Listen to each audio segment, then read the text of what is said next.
Ng'ennaku z'omwezi 9 omwezi ogw'omukaaga eggwanga lijjaguza okujjukira abazira b'eggwanga abalina kye bakoledde eggwanga lino Uganda. Olwaleero essaawa zigenze okuwera 6 ez'emisana nga Ssaabaminisita Robinah Nabbanja Mutaka mu disitulikiti y'e Luweero okukulemberamu emikolo gy'olunaku lw'abazira nga bwe yatumiddwa omukulembeze w'eggwanga.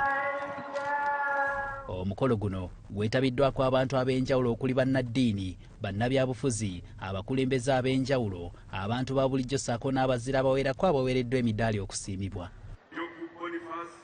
Wano abaazirwanako nga bakulembeddwamu ssentebe waabwe Hajji Idris Sseddunga bwe basinzidde ne bataakako olw'okugobebwanga ku bibanja byabwe okususse naddala wano mu Buganda. Yazaawo Obwakabaka ng'abalala babugaanye tuyambe otaase bannayuganda abanaku ab'ebibanja ku bibanja byabwe okusingira ddala wano mu Central Region.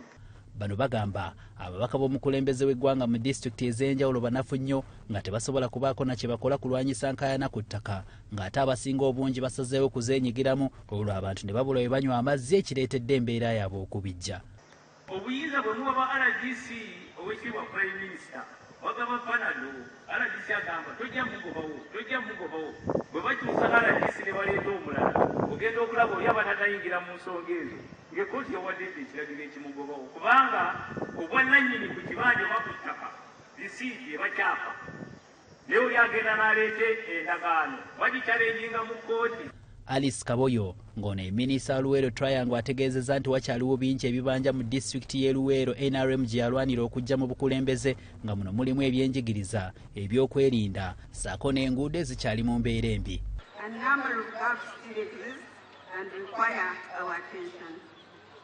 For example, in Luweero district, while all parishes have a government-aided primary school, some of the buildings are not in a good state and require renovation. Wano minisita y'ebyenguudo mu ggwanga John Edward Katumba Wamala wasinzidde n'akakasa abalya Nnaka ng'oluguudo lwa Luweero Butalangu bwe lugenda okukolebwa luteekebweko koolansi wabula n'asaba abatuuze okubeera bakalabalaba mu mulimu guno. Where we have not yet started tarmacking, we are going to ensure that they are very good gravel roads. And that's what we are going to do. And the roads I've mentioned are the ones on the priority.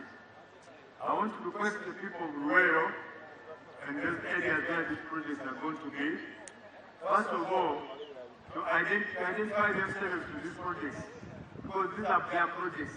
Ssaabaminisita w'eggwanga Robinah Nabbanja asomye obubaka bw'omukulembeze w'eggwanga mwategeerezza nti gavumenti egenda kuluma n'ogwengulu okulaba ng'ebyenjigiriza bitereezebwa naddala mu kitundu kino mwe baalwanira. We are going to make a fresh stride which our local leaders should support to ensure that there is no charges in government schools. Education and health are not businesses, as some people think, especially for the poor. Era wano wasinzidde ne yeekokkola abakulembeze ku mitendera egya gavumenti naddala ez'ebitundu abeesomye mu kwenyigira mu Ekibbattaka wano mu Buganda wabula banaaweze okufaafaagana nabo. If people are being evicted, it means that the local leaders are not doing their work. Ministers Nabakoba and Mayanja know how to defend your kibanja against the colonial Maryland system. Use them. Abamu ku bafunye emidaali gy'abazira olwaleero nga bakulembeddwamu George William Kibeero ow'emyaka 99 ng'ono yatandikawo essomero wansi w'omuti boogedde ku buzira bwabwe ssaako n'ensonga ez'enjawulo. Bwe namala okusoma ne ŋŋamba nja kutandika essomero saalina mwoyo gwa kufuna mu ssomero wabula ogw'okuyamba n'abantu bange baleme kubonaabona n'engeso weeri. Nsiimye nnyo gavumenti okulabika kati enzijukira n'ebeera nga empadde omudaali guno ng'ekijjukizo kyange nga bwendi n'abaana bange bajja kumanya nti nalwanira eggwanga lino nga nfunye omudaali guno.